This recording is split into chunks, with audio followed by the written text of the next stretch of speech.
Good afternoon, ladies and gentlemen. I am Cadet First Class Griffin Greenwood, and I am your MC for today's panel. It is my pleasure to welcome you to this session of the 33rd National Character and Leadership Symposium, which coincides with America's 250th anniversary. It is my pleasure to welcome you to our Air Force Family First Mission Always Fireside Chat. I'll now introduce our panelists and cadet moderator. Please hold your applause until all personnel are introduced. Colonel Paul Brehm is the Division Chief for Future Operations at Headquarters, U.S. Air Force Academy. His previous assignments include Executive Officer for the Principal Deputy Assistant Secretary of Defense for Special Operations and Commander of the 8th Special Operations Squadron, then the largest CV-22 squadron in the Air Force. A native of Madison, Wisconsin, Colonel Brehm is a 2004 graduate of the U.S. Air Force Academy, where he was a 4-year letter winner and captain of the men's swimming team.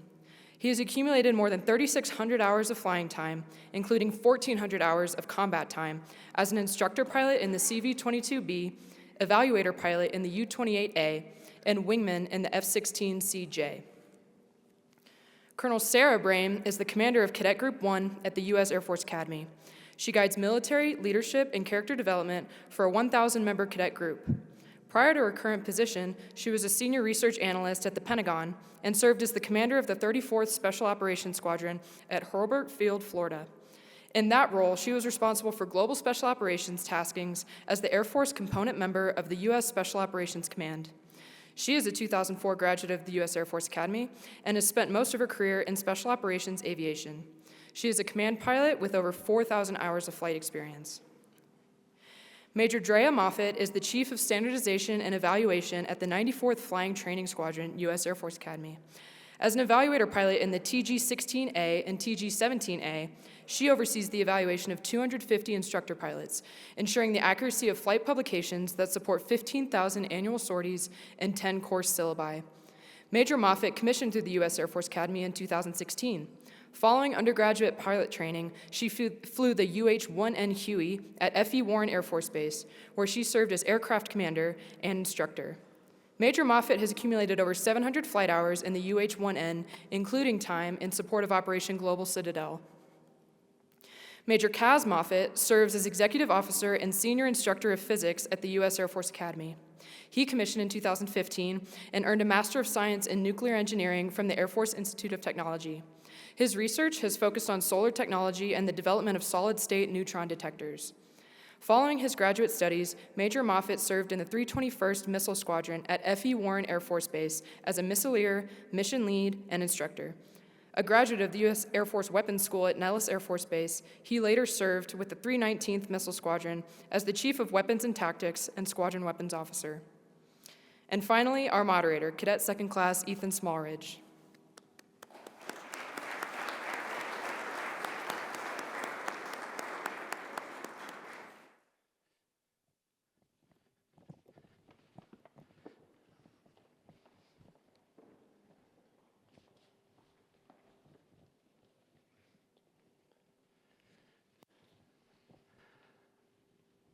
Alrighty, well, welcome everyone. Panelists, I just want to take this time to say thank you for your willingness to share your experiences and your leadership characteristics with us. So with that, we'll jump in right into the first question. So this question is in regards to courage to lead in the profession of arms. So leadership in any capacity, but specifically in the profession of arms, often requires courage under pressure. Can you share a moment when you had to make a difficult decision that tested your values and resilience? You bet, Ethan, first. Thank you all for coming. I appreciate it. We talked about how we're going to do this, and I know you're all here to hear about the dual mill aspects, or many of you are.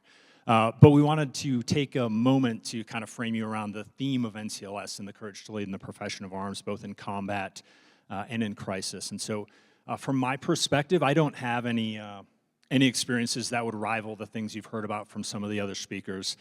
General Miller, some of the POWs, those are very unique and very corner case scenarios. But I do think that courage to lead is something that's going to apply to every one of you. I think it's something that as you lead, even at the lowest level as a lieutenant, as a captain, you're going to encounter crisis that's going to require you to take the things you've learned here and apply them to make sure that your unit is fit to fight on the hardest day should you encounter that. So with that, What are your thoughts, Sarah? Sure, I'll add to that. Thanks, Ethan, for being here, and it's so exciting to see such a crowded room. Courage to lead is really all about the people. They're everyday activities that you're going to do throughout your military careers, but if you keep the people in mind, then you're going to have the courage to lead them effectively. I've had a couple of experiences in my career where I've had the opportunity to see my leaders leading with courage through very difficult times. I'm a U-28 pilot. Unfortunately, we had a Class A mishap, which is a fatality, combat fatality in Djibouti. The call sign was Ratchet 33, and in fact, the anniversary of that mishap was on February 18th, so just a couple of days ago, and it happened over 14 years ago. But after that mishap, when we lost 4 of our crew members, seeing my commanders lead and figure out how to take care of their families, take care of the unit, how to message appropriately while honoring the fallen, that is courage. Leading through crisis, I used those lessons when I was deployed squadron commander in Iraq.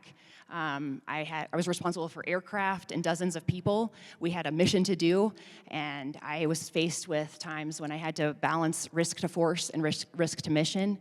The location we were at in Iraq, there were some intel reports that we were going to be under attack. An attack had previously happened at that exact same base a year prior that wiped out like the entire ramp, causing damage to aircraft hangars. So we had to take this threat quite seriously. So I had to balance, do I need to think about the people or do I need to maintain the mission? And what do I do about the airplanes? And at the end of the day, I ended up making a decision to evacuate everybody from our deployed location because I thought that the people were the most important thing. And if we didn't have the people, we weren't going to be able to continue the mission. So I think keeping that at the heart of everything you act on is a way to lead through crisis.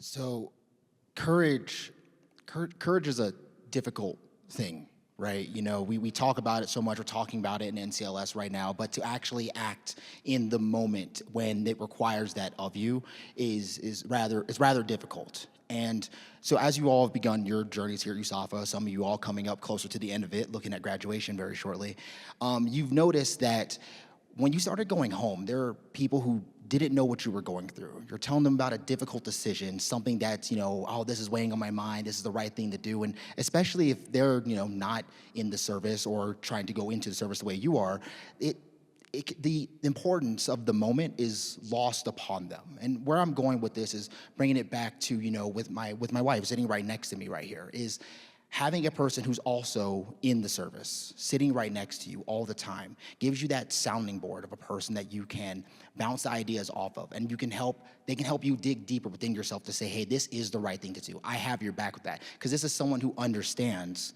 the nature of what all 4 of our jobs are and what the profession of arms really means. And so just another place where you can find courage when someone who loves you for who you are and you're able to then enact that.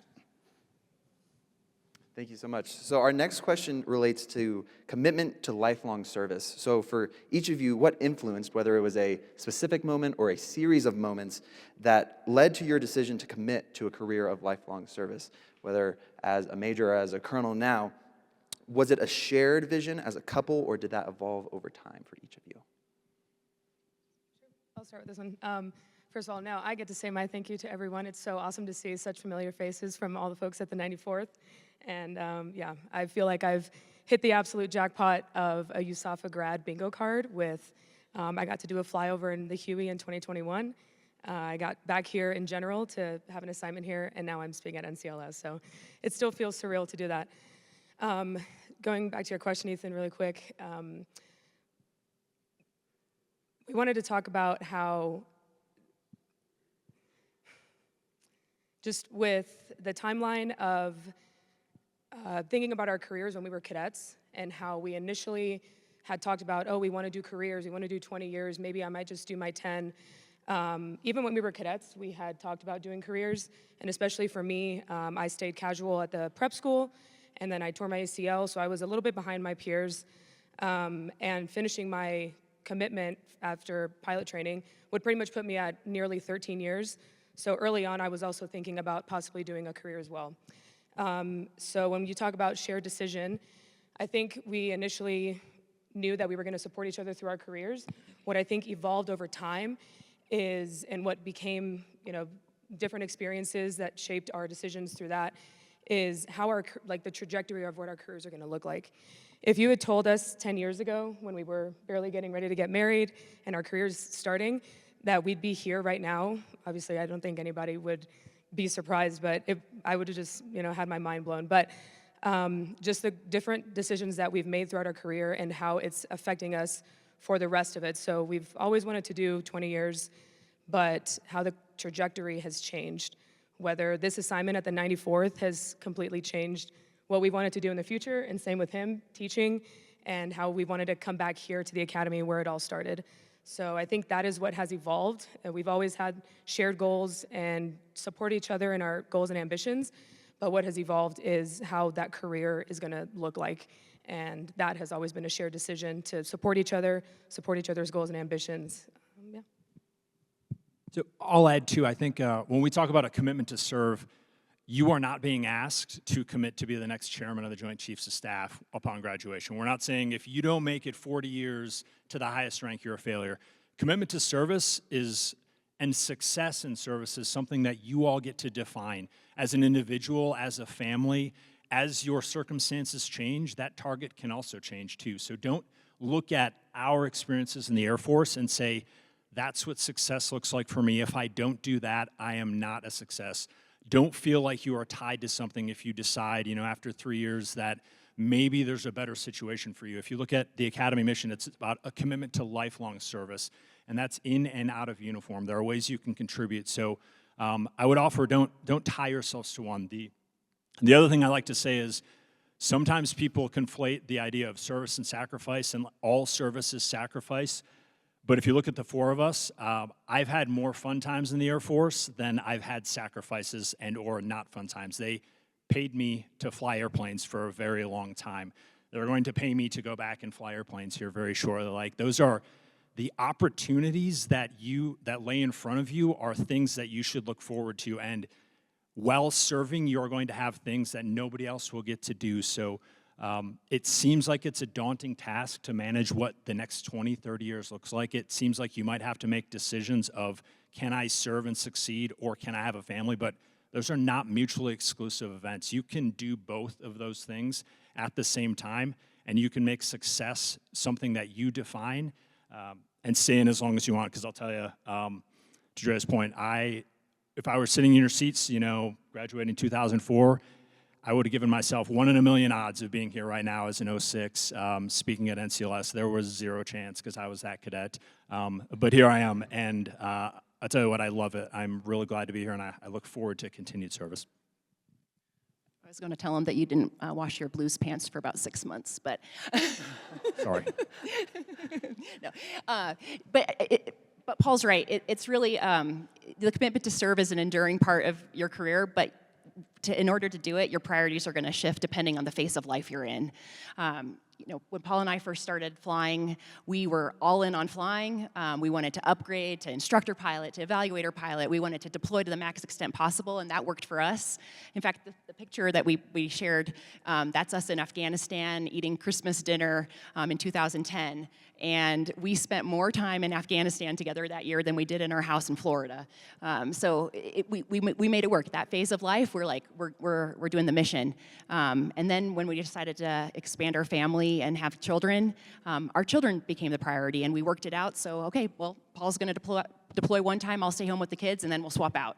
But I think the thing that kept us going and committed to that was the people that we were serving alongside. We had a great support network. We also weren't the only ones going through what we were going through. I can tell you every single assignment I've run into other joined spouse couples that are going through the same thing, and that makes all the difference in the world. Thank you so much. So the follow-on question to that I have is kind of relating. It was kind of mentioned. You shared similar career fields, and then you were in completely different career fields. And ma'am, Major Moffett, you kind of discussed the logistics behind that. So can you speak to how you were able to manage the differences, whether it was in completely separate career fields or even in the same career fields? And ma'am, you even talked about it when you decided to have children, on what the biggest challenges that you experienced were and how you overcame them to ensure that you were still supporting the mission, but also taking care of the family back home.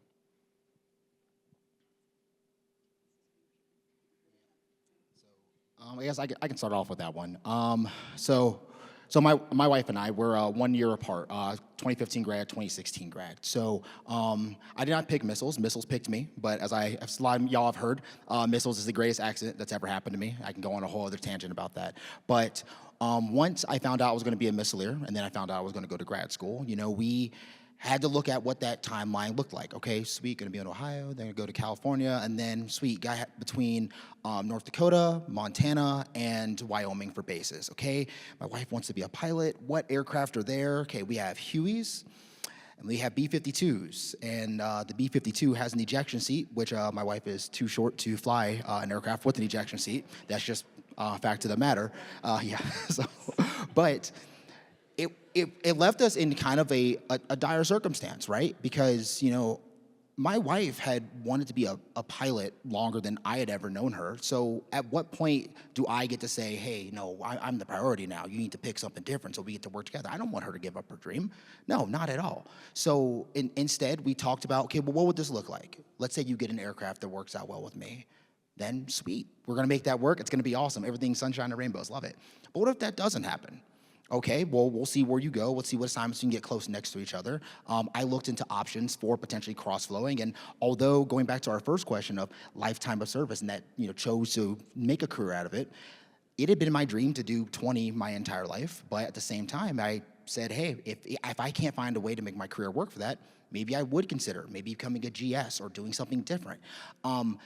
Every assignment, every decision, every move we've made has been a joint decision that we have made as a couple, weighing the pros, the cons, understanding that not everything was going to be perfect, but accepting the reality for what it is. And that line of what you can deal with is going to be different for every couple out there. We lived apart for 3.5 years, seeing each other once every month and a half. Some people look at that and say there's no way whatsoever. And then you'll have other folks saying like, oh, month and a half, oh, that's too often. I could do 6 months, all right? And maybe that might be how some people are more frugal that way. But the point is, though, it comes down to communication. What do you both want, and how can you make your both two lives vector together? I think to sum it all up, my wife and I are two individuals who have chose to tie our lives together, and we don't want to give up on our dreams, but we want to make sure those lives stay as tied together as closely as possible. So that's the way I'm thinking of it. I'll pile on that.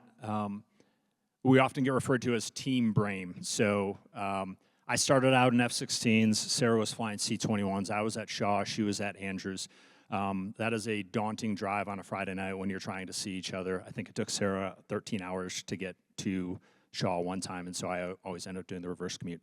But that was a choice we made. We were then given an opportunity when I got reassigned to U-28s where we worked for amazing people, and Sarah made the decision, made the compromise from what she wanted to do, which was go to instructor school in the C-21. But we decided what was right for us was that we were both going to come to U-28s because that was the long-term future. And while never in a million years would we have thought of that because the U-28 didn't exist when we graduated, that turned out, to Kaz, your point that, missiles happened to you. Like U-28s happened to us and AFSOC happened to us, but it turns out to be one of the best things that could have happened. I don't think our Air Force careers would look the same if we hadn't done that. But it's about compromise every step of the way. It's about having honest conversations, not just with your spouse, but with your leadership. We had the good fortune of working for outstanding leaders along the way. Some of them still in, some of them recently retired, but they had the courage to look out for us and to do maybe the thing that was slightly more complicated in terms of assignments, maybe recommend to us that we might make compromises here, there, that we might switch airplanes like I ended up doing. But they were a part of our conversation. They mentored us to a point where we could continue to serve in our own individual capacities, while we could balance the family commitments that we had, while we could continue to deploy and contribute to the mission.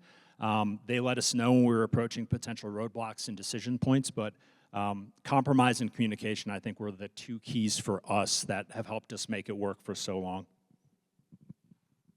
Thank you so much. The next question we have is advice for future dual military families.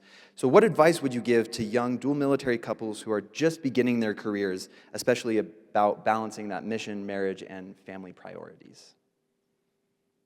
Well, I think that this is something that we could probably talk about all day long.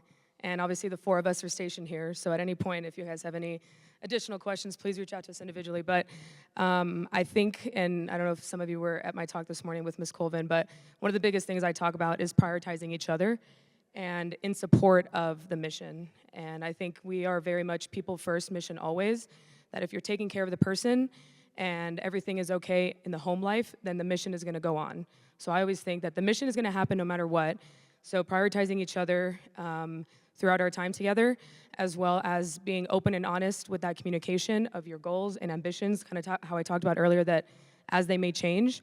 When I thought about coming back to the 94th in 4, 5, 6 years, I was initially open with that about that with Kaz. And then we kind of started having conversations of how is that going to look like for the future. So prioritizing each other. One of the other coworkers in the 94th gave, I think, the best analogy of dual mill is it's like rock climbing. Somebody's always going to be the rock climber, and someone's always going to be the belayer. So we try to stay away from saying like somebody's career is taking the back seat to the other person's career. It's more of, at some point in different assignments, in different opportunities, one person might be in the more support role, and you never know what can come of it. In this assignment, I kind of took that more support role because Kaz had to come back to be a teacher after getting his master's at Moffett, and the 94th has been like the most incredible thing that I ever could have asked for, and like I said, has changed the trajectory of our careers. So, you never know what opportunities lie out there. I didn't even know that coming back to the academy was really a possibility as a flyer because I didn't really know people that had done that. So continuing to look out for those opportunities and that communication and that support role that the dual mill life is pretty much always going to be. I'll add one more thing. I was a bit of a sarcastic and cynical captain, and back in the first Special Operations Wing at Hurlburt, the logo was mission first, people always. And we always used to joke that it was mission first, people, always. But I will tell you from now, a more senior perspective, I look back and I realize what the problem was at that point that I wasn't seeing is that work-life balance depends on your priorities in the phase of life you're in. And there are times where your personal life, your fitness, your family are going to have to take a back seat. We've each done our individual training for our career fields. Kaz went to WIC, which is 6 months away of soul-crushing training. I did a 14-month TDY to get qualified in a V-22 when Sarah was at home, as in basically running a squadron with a 3-month-old. We have made those trade-offs where it was mission first, but those were decisions that we made. There were also times we were put in a situation where the mission just had to come first, where I deployed with, left Sarah at home with 2 kids under 2 at that point, or 2 kids under 3, because that's what the mission demanded. But in turn, that gave us opportunities where I could, to Drea's point, like I could then kind of take a leading role while Sarah was able to deploy and lead her squadron in combat, while I stayed home with the kids, flew a little bit less. So work-life balance is not this like perfect, I set it and then it's good for the next 20 years. It's going to change based on the phase of life and your priorities. So understand that you do have some agency and get to make decisions on what that looks like for you. Prioritization is huge. It's also so helpful having a partner that understands what you're doing. You can compare notes. You're going through similar challenges. You can phone a friend at pretty much any time. Some other kind of tips that we've had along the way. I am fiercely independent. I want to do everything by myself, at all times. But you have to get a little bit of humility when you just need to ask for help. We've been blessed to have both sets of our folks are willing to fly in at moment's notice if we need them to help with the kids. We've had 2 different au pairs. I outsource, depending on where we're living, maybe yard care, house cleaning. I mean, ask for help, pay for it. If that gives you a couple hours back with your family, it's worth it. Thank you. Oh, sir. I would say just one candid piece of advice. Talking to your spouse, asking for advice, wanting to vent about your day. And I had to learn this the hard way, is saying, okay, before I listen to this, do you want me to listen as your husband or as an officer? because there's two different responses, you know? Like, do you want to vent or do you want advice? And I'm telling y'all my mistakes so you don't make the same. But still, I'm trying to save you. But still, nonetheless, that goes a long way as well. Because, you know, sometimes, I mean, y'all know this as cadets. It's hard to flow in and out of it and turn it completely off when you go on leave. And even when you're at home, you both are still in your flight suit sitting at the dinner table because it's just been one of those days. And let's just DoorDash something. So you see what I'm getting at.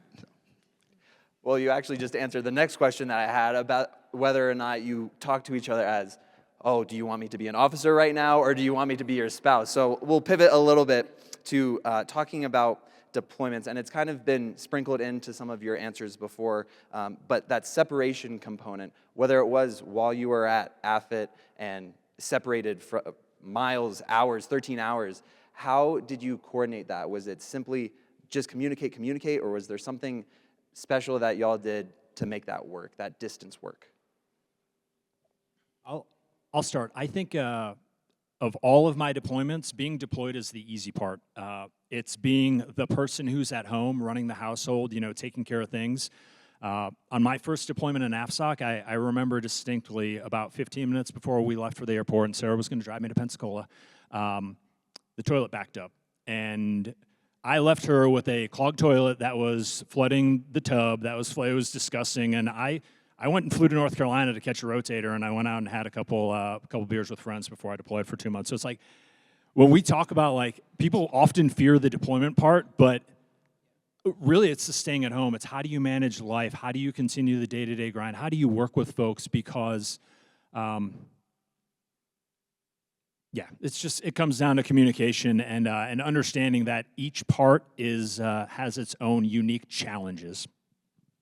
And communication is huge, and it's certainly gotten better, so you all will have an advantage. When Paul and I first did our deployments, we were having to call home either through an operator, using calling cards. I don't even know if you know what those are, but we had to put in a PIN number to call home. Or you could only talk on the phone for maybe 15 minutes a day.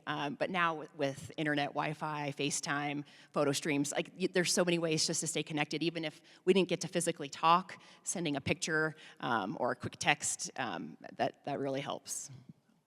I think for us it was setting that expectation with, I think it was already mentioned, but we lived 3.5 years apart, with me finishing USAFA, him going to grad school, then me going through pilot training. And dealing with separation, and I think this goes on to, you know, some more advice in general for living apart, is understanding how the other person needs support, especially during life's highs and life's lows. There were plenty of failures that I still had my last year at the academy, pilot training, grad school, everything, and it was just that honesty about what you need as a spouse and as a partner from your other person about, this is how I need you to support me right now because I'm really going through it, or I just had this really awesome flight, or I just failed this test, or you know, I just failed a mission, you know, when he was at WIC. So it's having those expectations of just that communication and effective communication, really, with knowing what's to come next and always looking to the next time you're going to be together. But yeah. One more thought. You're also not alone in this. You know, as an individual or as a couple, you're also not unique in if you are dual male. Everyone goes through this, whether they're single, whether they're married to a civilian, you know, you have single parents out there. So your Air Force team, the people that you work with on a day-to-day basis, are a support network that sometimes goes underutilized. So our friends, our academy graduate friends who are dual male, the friends who met along the way who are dual male, were an incredible support resource for those times when we were separated.